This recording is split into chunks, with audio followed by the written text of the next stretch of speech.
buying this shower head, inside here, you'll find this little mesh filter. This is like a water saving device. It limits how much water can flow through and stuff like that. Pull it out of there. It sucks. Then, once you get that yanked out of there, it should look like that. And this little filter piece will just go right back inside there.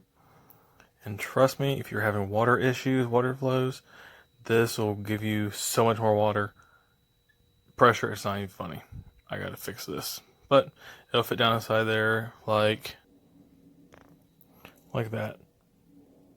Still off a little bit, but once I tighten the hose down inside there, it'll push it down and it'll be all good.